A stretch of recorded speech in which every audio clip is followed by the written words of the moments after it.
जय श्री राम सभी को। मैं सोनिया यादव स्वागत करती हूँ हमारे चैनल संपूर्ण रामायण कथा में। कैसे हैं आप सभी? आशा करती हूँ आप सभी ठीक होंगे। हमने अपनी कथा को पिछली वीडियो में विराम दे दिया था। चलिए अपनी कथा को आगे की ओर आरंभ करते हैं। अपनी कथा को आगे की ओर आरंभ करने से पहले मैं जोर से आप सभी के साथ सियापति रामचंद्र जी का जयकारा बोलना चाहूँगी। बोलो सियापति रामचंद्र की जय।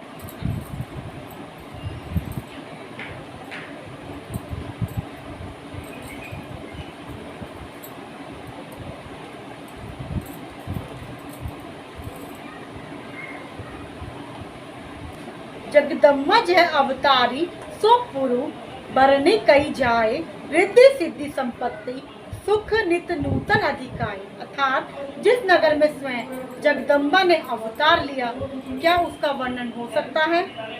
वहाँ रिद्धि सिद्धि संपत्ति और सुख नित्य नित्य बढ़ते जाते हैं।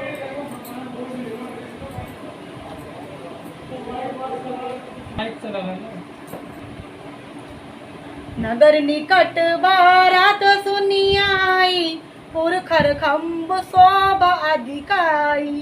करी बनाव सजी बहन गाना, चले लेन सादर अगवाना। अर्थात बारात को नगर के निकट आई। जब बारात नगर के निकट आ गई तो सब सुनकर नगर में चहल पहल मच गई। जैसे हम लोगों के समाज में आज भी होता है, लोग कहते हैं बारात आ गई, बारात आ गई। छोटा सा बच्चा या कोई भी सुन के बोलता है बारात आ गई, तो घर में सब में उथल पुथल हो जाती है। सब अपना व्यवस्था चेक कर लग जाते हैं, कहीं कोई कमी तो नहीं है, बारात आने वाली है, बारात दरवाजे पे है। कुछ इसी तरीके का स्वभाव इस दोहे में भी दर्शाया गया है। चलिए सुनते हैं। चहल पहल मच गई, जिससे उसकी शोभा और बढ़ गई। अगवानी करने वाले लोग बनाव श्रृंगार करके तथा नाना प्रकार के सावरियों को सजाकर आदर सहित बारात को लेने चले। बारात की जब हम लोग जैसे जानते हैं कि जब बारात आती है तो बारात की अगवानी की जाती है। कोई भी बड़ा जो भी बारात की अगवानी करता है वो जाता है, तो वो अपने आप को अपना साज सज्जा देखने लगा, अपने आप को संवारने लगा और वह बारात की अगवानी करने के लिए बारात को लेने गए। ये हर्ष सुर सेन निराही, हरहि देखी अति भय सुख आरी। शिव समाज सब देखन जाए, बिडर चले बाहन सब भागे। अर्थात देवताओं के समाज को देखकर सब मन में प्रसन्न हुए। अब भाई शिव जी की बारात में जैसे आपको पता है, मैंने पिछली वीडियो में मैंने आपको उनकी बारात का व्याख्यान किया था कि कैसे दो समाजों में 3 समाजों में उन्होंने अपनी बात का विभाजन कर दिया था। आधे तो देवता थे, आधे सिर कटे हुए, किन्हीं के हाथ लंबे, जैसे मैंने व्याख्यान किया था। आप समझ लीजिए। तो वह सब अब वही सब बारात में है तो सब अपना चलेंगे आगे पीछे, कोई आगे कोई पीछे। तो देवताओं के समाज की बारात को देख के, जो देवताओं के समाज की बारात थी, उन्हें लोग देख के बहुत प्रसन्न हुए।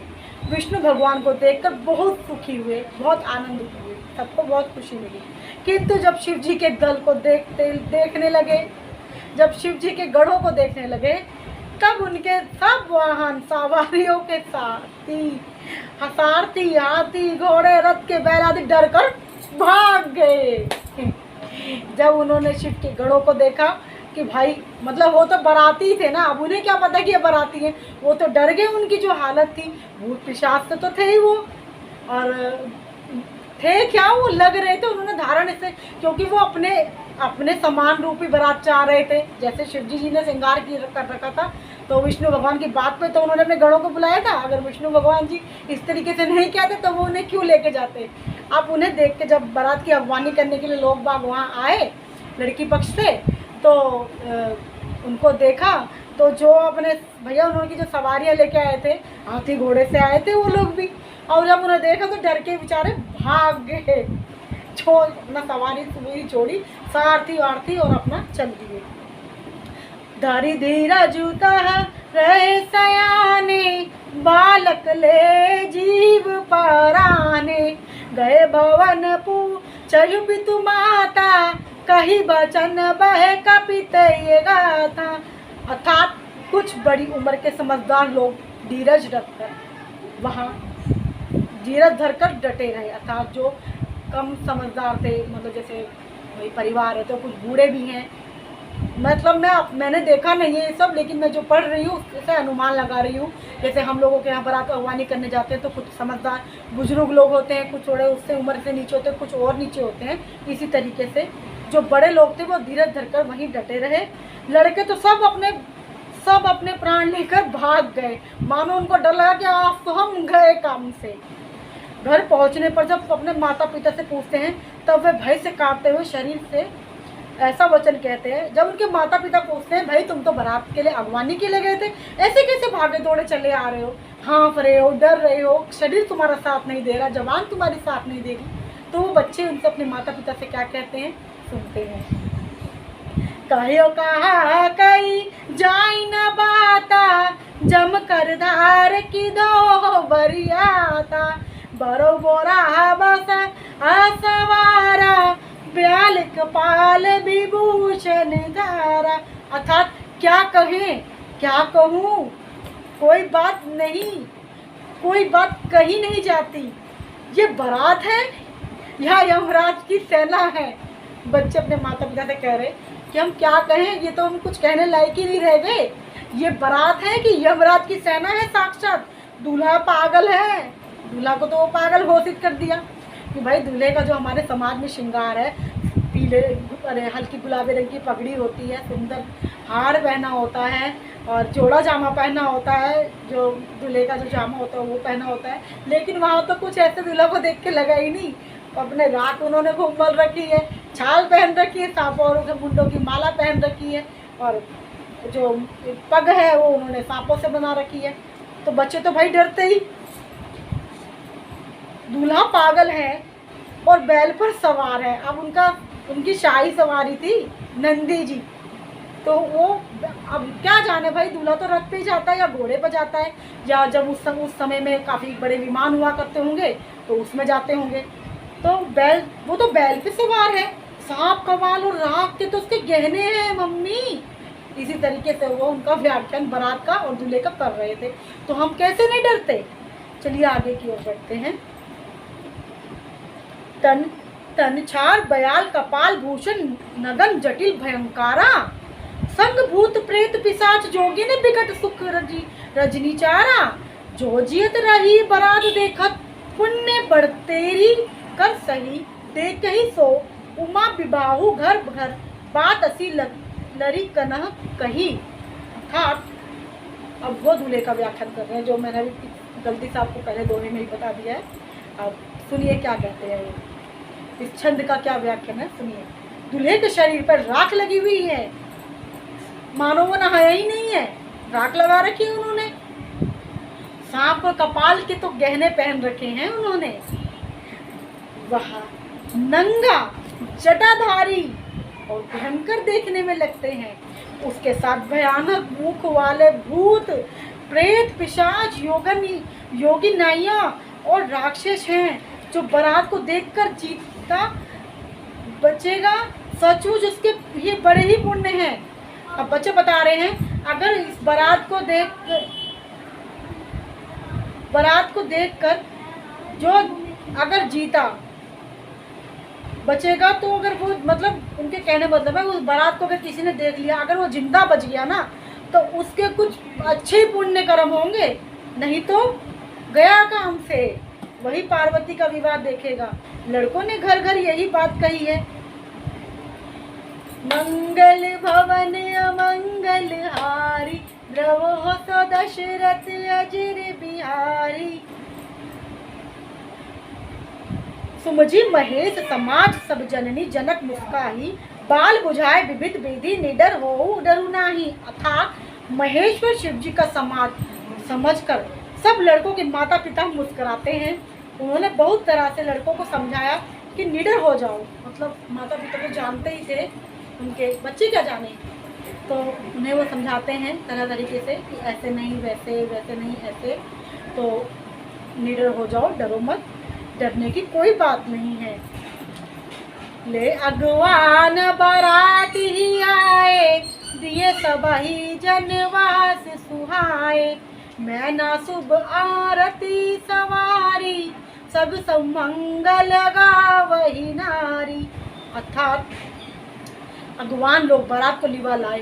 भाई जो बुजुर्ग लोग, बच्चे तो भागी आए थे देखकर, जो बुजुर्ग थे जो अगवान के लिए गए थे बारात को, वो दरवाजे तक ले आते हैं।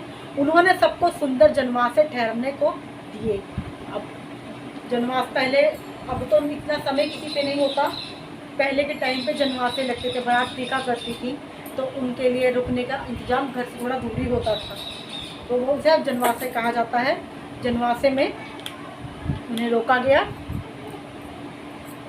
मैना अर्थात पार्वती जी की माता ने शुभ आरती सजाई, एक सुंदर आरती सजाई उन्होंने, और उनके साथ की स्त्रियां उत्तम मंगल गीत गाने लगी, जो हम लोगों के विवाह में गीत होते हैं वो गाने लगी।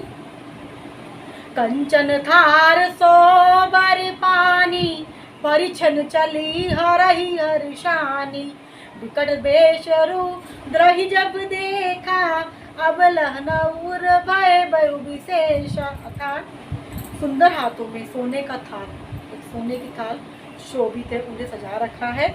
इस प्रकार मैना हर्ष के साथ, खुशी के साथ शिव जी की परिछन करने चली है।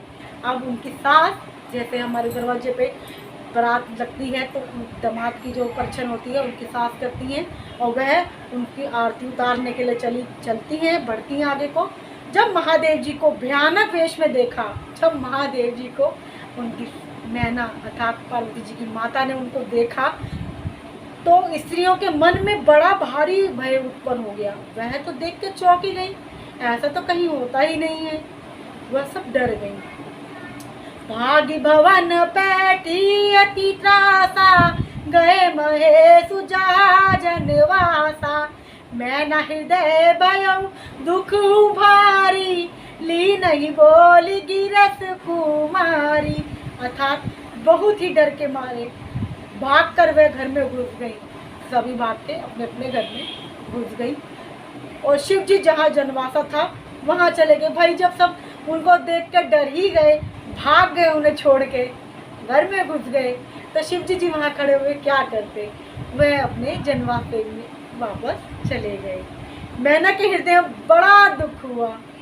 उन्होंने पार्वती जी को अपने पास बुलाया और बुला के अपने पास बैठा लिया। चलिए आगे देखिए क्या हुआ। अधिक स्नेह गोद बैठारी, श्याम सरोज नयन भर भारी, जे विधि तुम्हें रूपस दीना, ते जड़ बरु बावरु कस कीना।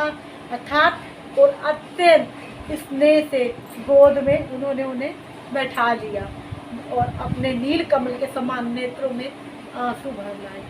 आंसू भरकर कहा, जिस विधाता ने तुमको ऐसा सुंदर बनाया, ऐसा सुंदर रूप दिया, उस मूर्ख ने तुम्हारे दूल्हे पे कैसा बावला बना दिया। ये दोहा इतना इमोशनल है कि मुझे भी आंसू आ रहे हैं। कसकीन बरो बेरा विधि ही, तुम्हें सुंदरता दई जो सियापति रामा, जो फल चाही सूरत तरु सोऊ, बर बरहु लगी सिया रामा, तुम सहित गिरा तेरी गिराऊ, पावक जरऊ जल निधि महु करऊ, गरऊ जाऊ अप जस हो जगह, जीवत भी बाऊ ना हो करऊ। अर्थात जिस विधाता ने तुमको इतनी अच्छी सुंदरता दी, उसने तुम्हारे लिए क्या यही वर बनाया? ऐसा बावला तुम्हारे लिए वर बावला कैसे बनाया? वो ऐसा कैसे कर सकते हैं? जो फल कल्प वृक्ष में लगना ही नहीं चाहिए, लगना चाहिए, वह जबरदस्ती बबूल में लगाया जा रहा है। मैं तुम्हें लेकर, अर्थात वह अपनी बेटी को एक कल्प वृक्ष से तुलना कर रही हैं कि जो फल कल्प वृक्ष में लगाना चाहिए, जहाँ फल होता है उस कल्प वृक्ष में जो फल देने वाला पेड़ होता है उस फल को वहाँ लगाना चाहिए। लेकिन ये ज़बरदस्ती बबूल जहाँ जिसमें कांटे रहते हैं, ये उसमें कैसे लग रहा है? मैं तुम्हें लेकर पहाड़ से गिर पड़ूंगी, आग में जल जाऊंगी या समुद्र में गिर पड़ूंगी, चाहे घर उजड़ जाए और संसार भर आप कीर्ति फैल जाए, पर जीते जी मैं इस बावले वर से तुम्हारा विवाह नहीं होने दूंगी। आज की वीडियो में इतना ही, मिलते हैं अपनी नई वीडियो में, जब तक के लिए जय श्री राम।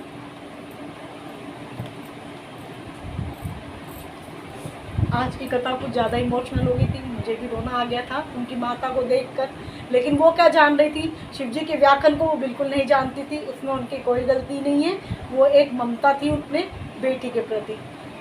अगर आपको मेरी कथा अच्छी लगी हो तो प्लीज़ मेरे चैनल को लाइक कीजिए, सब्सक्राइब कीजिए और शेयर कीजिए और मुझसे जुड़े रहिए। सब्सक्राइब करते समय बेल आइकन को प्रेस करना बिल्कुल मत भूलिएगा। यदि आप बेल आइकन को प्रेस कर देंगे, मेरे वीडियो के नोटिफिकेशन तभी आपके पास समय से पहुंच पाएंगे। जय श्री राम।